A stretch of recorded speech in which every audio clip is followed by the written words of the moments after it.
Welcome to the first episode of Testing the Rock Podcast. I'm your host, the Tester. Now, let's start out by me explaining what rock even means, because a lot of people is going to be confused about it. Ruach is actually Hebrew for the word spirit and wind. So when I'm saying testing the Ruach, I'm saying let's test the spirit. 1 John 4 says, Beloved, believe not every spirit, but try them, whether they are of Yah, because many false prophets are gone in the world.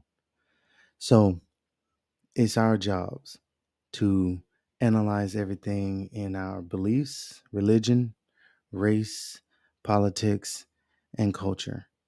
Because I truly believe that your belief is upstream from the culture, and your culture is upstream from politics.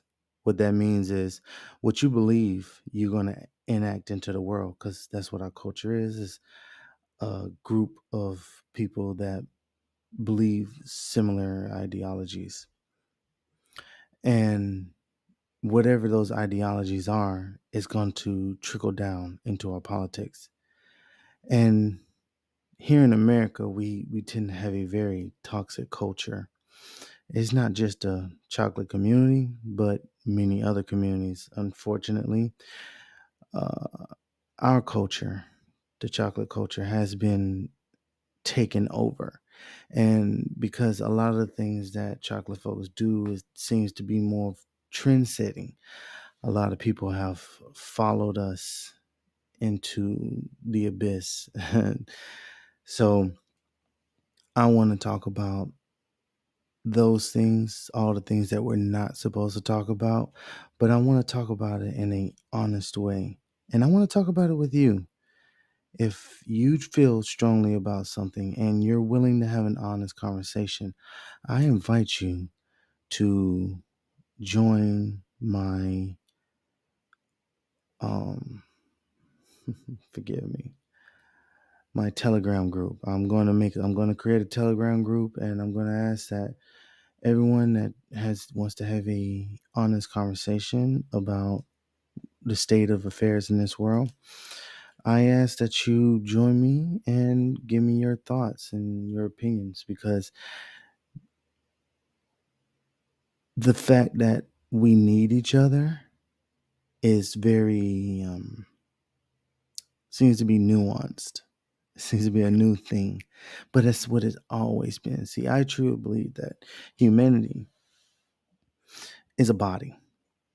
We're the body. I mean, physical body.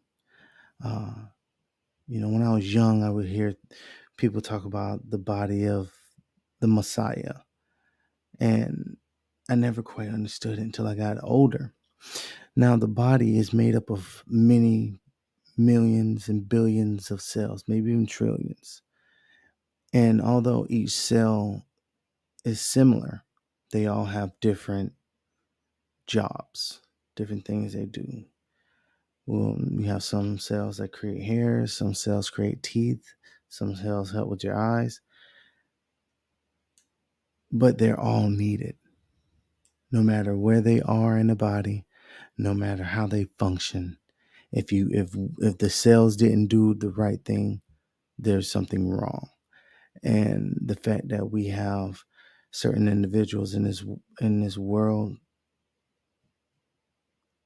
well, let me go back.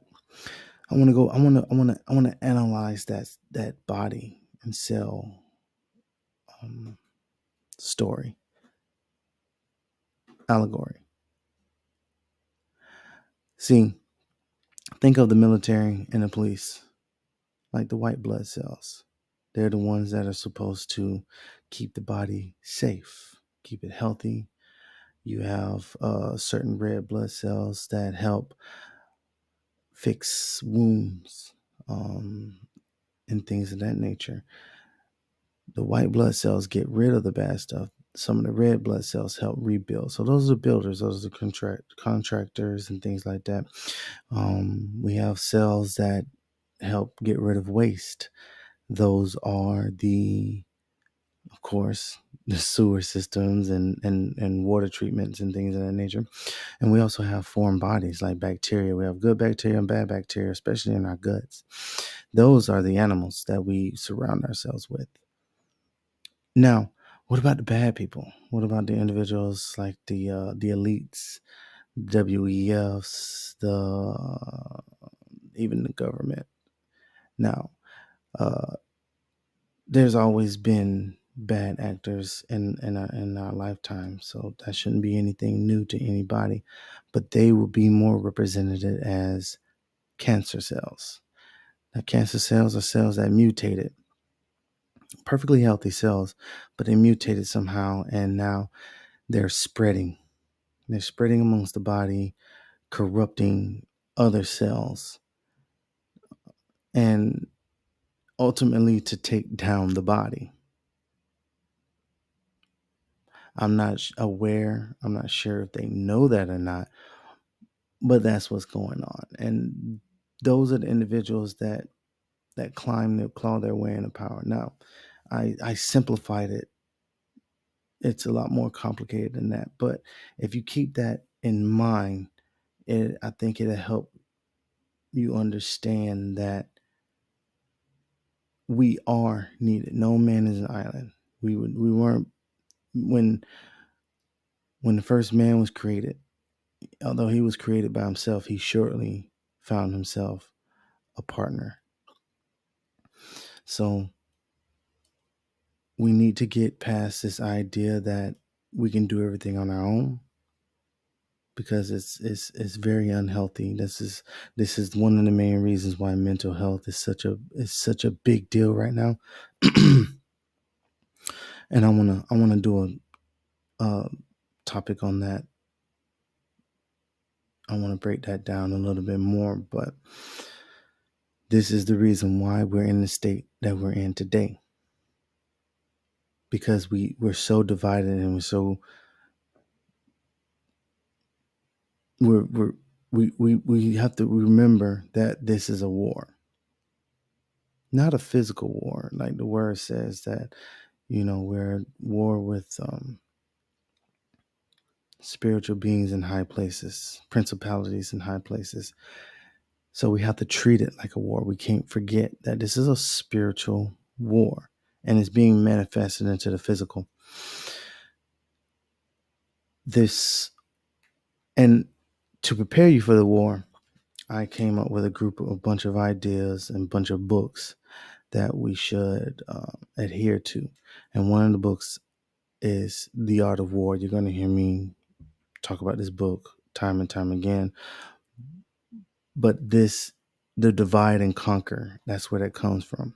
Because they divided us all, not just based on race or religion, Christian, Muslim, or black, white. They've separated men from women. They've separated.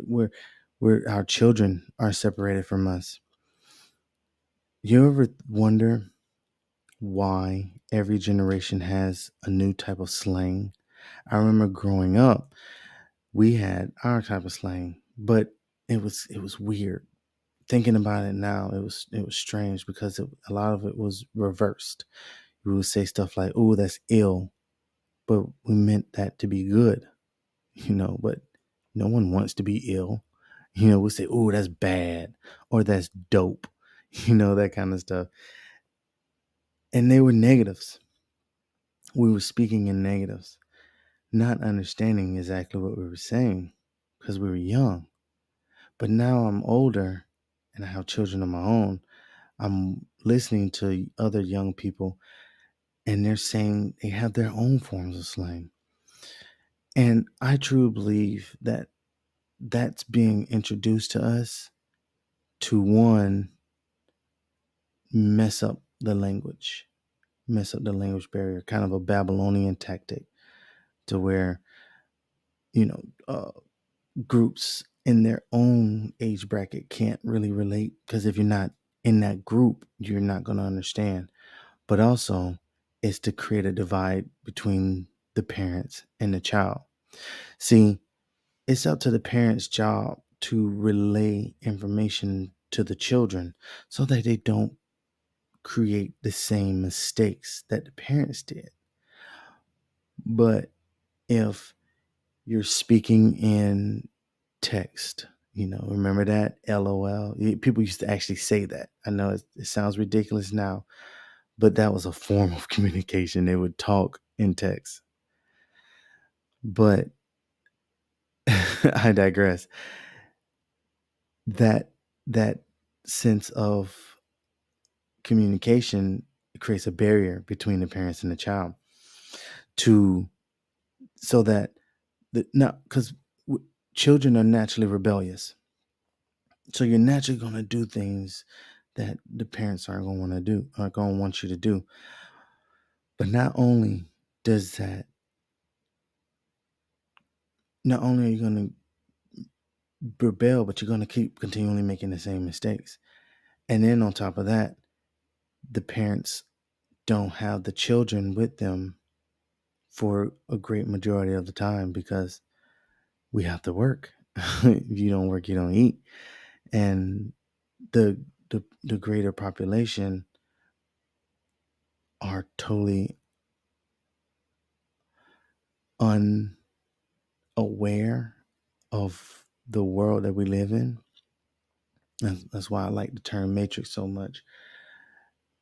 And we're not prepared for the world. Where I've heard a story the other day about how a woman worked at Burger King for 20 years. There's nothing wrong with working at Burger King. I worked at all sorts of fast food restaurants. But when I did that, I was young. I was like 16, 17 to 20, getting experience. Even working your way up to a manager, that's admirable. There's nothing wrong with that. But that's not where you're supposed to stop. Those types of jobs are platforms. You're supposed to continue to move forward. You're supposed to continue to educate yourself. And you're supposed to continue to, with that education, make more money. But the fact that we're so divided, we no longer rely on each other. I gotta stop hitting that. You no longer rely on each other. And when we can't rely on each other, we start relying on the government. These are all topics that I want to delve into deeply because I think it deserves to be delved in deeply. And I ask that you take this journey with me. The only thing, I want to create a group on Telegram. I love Telegram. If you don't have it, I highly suggest getting a hold of Telegram because it's a great privacy platform, and it's a way to not only keep contact with me, but others without having to worry about prying eyes. We're going to talk about culture and how we got here. We're going to talk about race because I think that's very important to know yourself. Sun Tzu says in The Art of War, if you know yourself and you know your enemies, you should not fear 1,000 battles. There's a great number of individuals that don't know who they are, where they come from, and I promise you that was all by design. None of this happened by accident. So take this journey with me. I'm going to cut this one a little bit short. The next videos are going to be more, like I said, going to be more in depth. And I hope we can grow together and have more of an understanding of the world and each other, because I truly believe that those that know better, that know better will do better. And that's my ticket. My little boy just walked in, and I'll see you next time. Peace.